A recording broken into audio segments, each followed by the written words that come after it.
आरंभिक चर्च में यहूदियों और अन्य जातियों के बीच की दीवार सदा के लिए गिर गई। पिछली क्लास में हमने पढ़ा था कि पतरस ने परमेश्वर का कार्य देख लिया था कि उसके लिए अन्य जाति और यहूदी दोनों बराबर हैं, और इसीलिए पवित्र आत्मा अन्य जाति के कुरनेलियुस के घराने पर भी उतरा, ठीक वैसे ही जैसे पवित्र आत्मा पिंतकुस्त के दिन यहूदियों पर उतरा था। प्रेरितों का 11वां अध्याय जो हम पढ़ने जा रहे हैं वो वर्णन करता है कि किस प्रकार यरूशलेम की कलीसिया अन्य जाति के पवित्र लोगों से संबंधित थी। कैसरिया और अंताकिया के अन्य जाति जिन्होंने यीशु मसीह को अपना उद्धारकर्ता और प्रभु स्वीकार कर लिया था। अन्य जातियों के साथ संगति करना इन यहूदी मसीहियों के लिए एक नया अनुभव था, जिन्होंने अपने पूरे जीवन में अन्य जातियों को मूर्ति पूजकों और बाहरी लोगों के रूप में ही देखा था। तो पुराने नियम में अन्य जाति वे हैं जो यहूदी नहीं थे।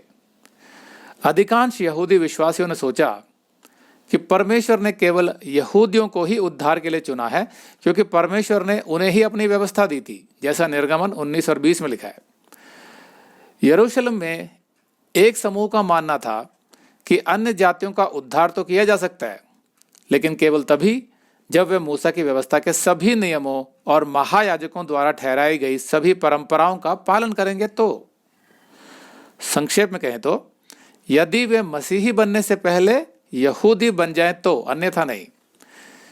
ये दोनों ही विचारधारा गलत थी। परमेश्वर ने यहूदियों को चुना था और उन्हें अपने नियम सिखाए थे ताकि वे सभी लोगों के लिए उद्धार का संदेश ला सकें, जैसा उत्पत्ति 12:3, भजन संहिता 22:27, यशाया 42:4, 49:6, 56:3-7, 60:1-3, यिर्मयाह 16:19-21, जकरिया 2:11, मलाकी 1:11, रोमियो का 15:9-12। लेकिन यहूदी तभी किसी अन्य जाति को स्वीकार करते थे जब वो खतना करवा के यहूदी मत स्वीकार कर लेता था। लेकिन अब यहूदी और अन्य जाति यीशु मसीह में विश्वास के द्वारा कलीसिया में एक हो गए थे, जैसे गलातियों के 3:26-28 में लिखा है। परमेश्वर के दृष्टिकोण से आज विश्व में केवल 2 ही जातियां हैं, एक मसीही और दूसरे सभी अन्य जातियों के लोग। एक तरफ मसीही, दूसरी तरफ बाकी सब लोग, भले ही वे किसी भी धर्म के क्यों ना हो। तो इस अध्याय में आप बेहतर ढंग से सीखेंगे कि आज मसीहियों का, यहूदियों का नहीं, मसीहियों का अन्य जाति के साथ कैसा संबंध होना चाहिए। तो जब पतरस यरूशलेम आया अन्य प्रेरितों और यहूदी भाइयों के पास, तो उनकी क्या प्रतिक्रिया रही पतरस को मिले नए प्रकाशन के विषय में जो अन्य जातियों से संबंधित था। प्रेरितों का 11:1, और प्रेरितों और भाइयों ने जो यहूदिया में थे सुना कि अन्य जातियों ने भी परमेश्वर का वचन मान लिया है। और जब पतरस यरूशलेम में आया तो खतना किए हुए लोग उससे वाद विवाद करने लगे कि तूने खतना रहित लोगों के यहाँ जाकर उनके साथ खाया। जैसे ही पतरस यरूशलेम लौटा, उसकी मुलाकात यहूदिया की कलीसिया के लीगलिस्टिक यहूदी दलों के सदस्यों से हुई, जिन्होंने उसे अन्य जातियों के साथ संगति करने और उनके साथ भोजन करने के लिए फटकार लगाई। लीगलिस्टिक यहूदी मतलब जो हमेशा मूसा की व्यवस्था के नियमों के बारे में बात करते रहते थे, कड़े तौर पर। ध्यान रखें कि ये यहूदी विश्वासी अभी तक व्यवस्था और अनुग्रह, यहूदियों और अन्य जातियों और इजराइल और कलीसिया के बीच के संबंध को नहीं समझ पाए थे। अगर आप ये संदेश पूरा देखना चाहते हैं तो आप इसे हमारे वेबसाइट hindiBiblestudy.com पर देख सकते हैं। ये वीडियो हमारे फरवरी के वीडियोस में अपलोड किया हुआ है, तो जिनके पैकेज में भी फरवरी का महीना शामिल है उनको ये वीडियो उनके माई अकाउंट में फरवरी के वीडियोस में मिल जाएगा। अगर आप हमारे वीडियो फोन पर देख रहे हैं तो अच्छी स्पीड के लिए कृपया गूगल क्रोम या मोजिला फायरफॉक्स ब्राउजर इस्तेमाल करें।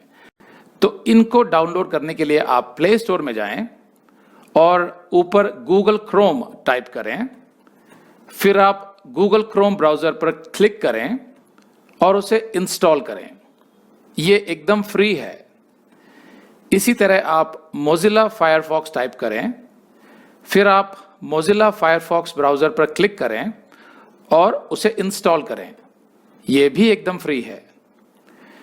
इसके बाद आप गूगल क्रोम ब्राउजर को क्लिक करके उसे खोलें और उसमें hindiBiblestudy.com टाइप करें, मतलब पूरा hindiBiblestudy.com एक साथ बिना किसी गैप के तब हमारा वेबसाइट गूगल क्रोम में खुल जाएगा और आपके वीडियोस अच्छे से चलेंगे। इसी तरह आप मोजिला फायरफॉक्स ब्राउजर भी क्लिक कर सकते हैं और उसमें भी बिना गैप के hindiBiblestudy.com टाइप कर सकते हैं। उसमें भी हमारे वीडियोस बिल्कुल आराम से चलेंगे। इसके अलावा अगर आप चाहें तो बेहतर स्पीड के लिए आप वीडियो के नीचे बने प्ले बार पर सेटिंग्स का चिन्ह दबाकर 240p 240p सेलेक्ट कर सकते हैं, जिससे आपका बहुत ही कम डेटा खर्च होगा। 240 सेलेक्ट करने के बाद आप वीडियो के बाहर कहीं भी क्लिक कर दीजिए, फिर वीडियो को पीछे ले जाकर शुरू से देखिए।